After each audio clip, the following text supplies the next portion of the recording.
तक आई है, देखिए वहाँ तक आई है लाइटिंग। गर्मी तो बता रहा है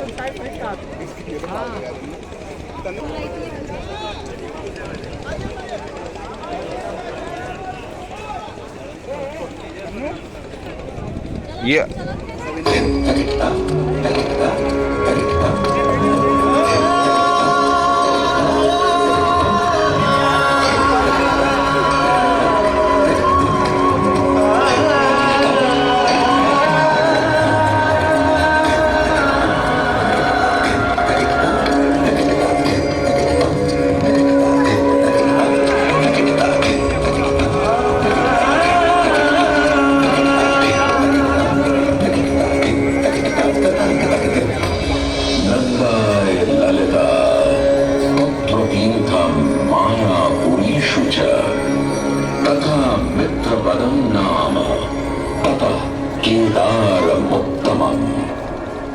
आस्था, श्रद्धा एवं सबसे प्राचीन सभ्यता का साक्षी है यह वाराणसी शहर। यह कल कल बहती पवित्र गंगा नदी की धारा, जिसके समक्ष विद्यमान है यह ललिता घाट। मत्स्य पुराण में तीर्थों की चर्चा के अवसर पर ललिता तीर्थ का वर्णन हमें प्राप्त होता है। साथ ही साथ स्कंदकाशी खंड में भी जहां नवदुर्गा घाटों का वर्णन होता है, वहां भी ललिता घाट का नाम अंकित है।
स्थित है ललिता तीर्थ,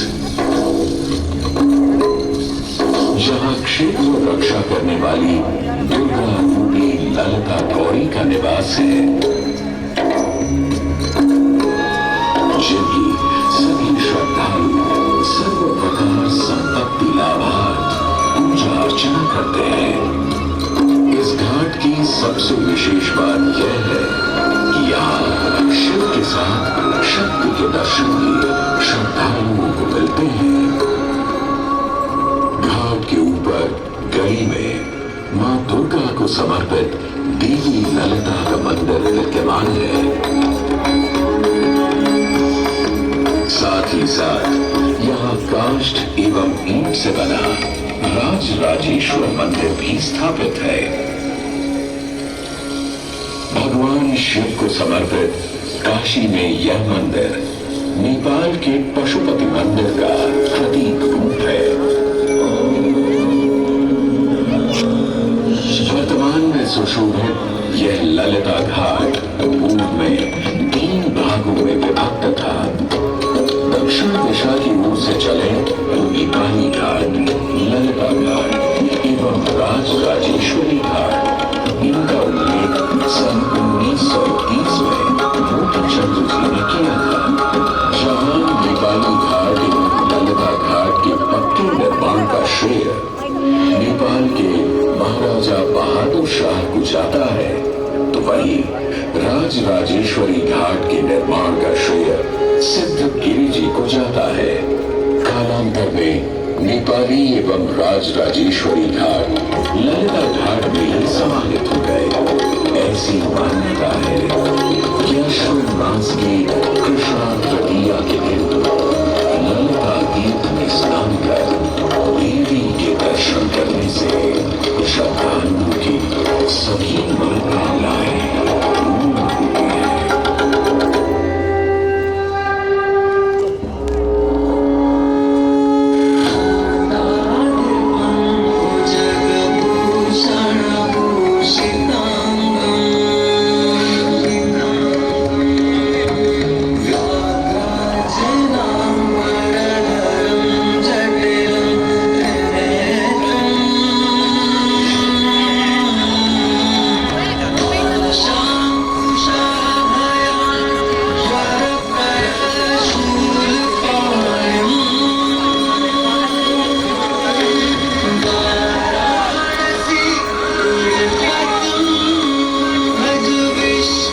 जीवों के स्वामी हैं, जो सर्पों को आभूषण के रूप में धारण करते हैं, जो बाघ की खाल को सुशोभित करते हैं। सूर्य, चंद्रमा और अग्नि उनके 3 नेत्र हैं तथा वो जटाधारी हैं, पाश, अंकुश और त्रिशूलधारी हैं। वे अपने सभी भक्तों को आशीर्वाद देकर उन्हें भय से सुरक्षा प्रदान करते हैं। ब्रह्मांड के स्वामी एवं वाराणसी के भगवान श्री विश्वनाथ की हम वंदना करते हैं। मैं आदि नगरी काशी हूं, वही काशी जो स्वयं भगवान शिव के त्रिशूल पर विद्यमान है। सृष्टि के प्रारंभ में महादेव ने जब पृथ्वी पर अपनी दृष्टि डाली तो उन्हें एक भाग चमकता हुआ प्रतीत हुआ। उसी भाग को भगवान शिव ने काशी का नाम दिया। कालांतर में गंगा नदी के तट पर बसी इस काशी नगरी में समय समय पर अनेकों घाट विकसित हुए, जहां श्रद्धालु आकर पूजा अर्चना एवं स्नान किया करते थे। माना तो यह भी जाता है कि यह नगरी एक बहुत सुंदर वन से ढकी हुई थी, जहां पीपल, आम, बरगद, शीशम आदि के वृक्ष हुआ करते थे, जिनकी छाया में बैठ ऋषि मुनि, साधु संत आनंद से तपस्या किया करते थे। इसलिए इस जगह का उल्लेख आनंद वन के नाम से भी किया गया है। जितनी पुरानी काशी नगरी है, उतना ही पुराना यहाँ का काशी विश्वनाथ मंदिर भी है। भगवान शिव को विश्वेश्वर, विश्वनाथ आदि नामों से भी संबोधित किया जाता है, जिनका अर्थ है संपूर्ण विश्व के स्वामी। किंवदंतियों की माने तो सृष्टि के आदि में जब भगवान शिव एवं मां पार्वती पृथ्वी का भ्रमण कर रहे थे, उन्हें यह स्थान बहुत प्रिय लगा। तब मां पार्वती को यहाँ कुछ समय रुकने की इच्छा हुई तो भगवान शिव अपने लिंग रूप में यहीं स्थापित हो गए। तभी से 12 ज्योतिर्लिंगों में इस मंदिर को विश्वेश्वर मंदिर के नाम से भी जाना जाने लगा, जहां भगवान शिव और माता पार्वती सदैव वास करते हैं। सदियों से इस पवित्र नगरी ने अनेक ऋषि मुनियों, तपस्वियों, धर्म गुरुओं आदि को अपनी ओर आकर्षित किया है। आदि शंकराचार्य एवं मंडन मिश्र ने इसी मंदिर के प्रांगण में बहुत समय व्यतीत किया। समय बदला, दौर बदला। भारत के स्वर्णिम काल पर विदेशी आक्रांताओं की नजर पड़ी, जिसे वे लूटने एवं सनातन संस्कृति को नष्ट करने के उद्देश्य से यहाँ आए। जब प्रथम बार गौरी ने आक्रमण किया, तब पृथ्वीराज चौहान ने उसे पूरी तरह पराजित किया था। अंत में उसने क्षमा मांगी और वचन दिया कि ऐसी गलती दोबारा कभी नहीं होगी। अतः पृथ्वीराज चौहान ने उसे छोड़ दिया। संभवतः यह एक दुर्भाग्यपूर्ण निर्णय था, क्योंकि अंततः गौरी ने पृथ्वीराज चौहान को धोखे से हराया। तत्पश्चात उनके साथ बहुत बुरा व्यवहार किया तथा उनकी दोनों आंखें भी निकाल दी। पृथ्वीराज की मृत्यु के उपरांत हिंदुओं का मनोबल कमजोर पड़ गया, जिसके परिणाम स्वरूप आतताइयों ने अन्य मंदिरों के साथ साथ विश्वनाथ मंदिर को भी क्षति पहुंचाई। यह ऐसा काला दौर था जिसके स्मरण करने मात्र से आंखें नम पड़ जाती हैं।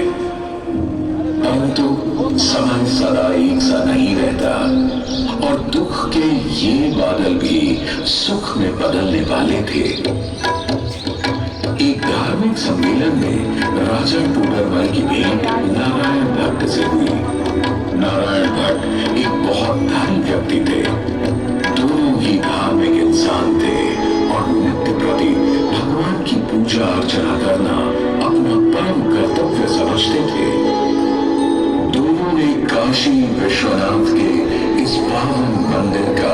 जीर्णोद्धार करवाया और वीरान बड़े खंडहरों में एक नई जान डाल दी। 16वीं सदी में संत तुलसीदास ने यहाँ रामचरितमानस की चौपाइयों को पढ़ा था तथा संत एकनाथ ने भी यहीं पर वारकरी संप्रदाय का महान ग्रंथ श्री एकनाथी भागवत लिखकर पूरा किया था। लगभग 7वीं शताब्दी के मध्य में मराठा शासक मल्हारराव होलकर ने काशी विश्वनाथ मंदिर के पुनर्निर्माण की योजना बनाई। ये कार्य वे तो नहीं कर पाए, परंतु उनकी पुत्रवधू अहिल्याबाई होलकर जी ने इसे सन 1776 से 1778 के बीच पूरा किया। वर्तमान काशी विश्वनाथ मंदिर निर्माण का श्रेय अहिल्याबाई होलकर जी को ही जाता है। इनके अलावा महाराजा रणजीत सिंह ने 1000 किलो शुद्ध सोने से निर्मित छत्र को इस मंदिर पर लगवाया। जहां ग्वालियर की महारानी बैजाबाई ने ज्ञानवापी का मंडप बनवाया, तो वहीं नेपाल के महाराजा ने यहाँ नंदी की प्रतिमा स्थापित करवाई। सनातन संस्कृति को सुरक्षित रखने के लिए जिससे जो बन सका उसने वैसा किया और वर्तमान में भी यह क्रम देखने को मिल रहा है। सन 2022 में भारत के प्रधानमंत्री श्री नरेंद्र मोदी जी ने काशी विश्वनाथ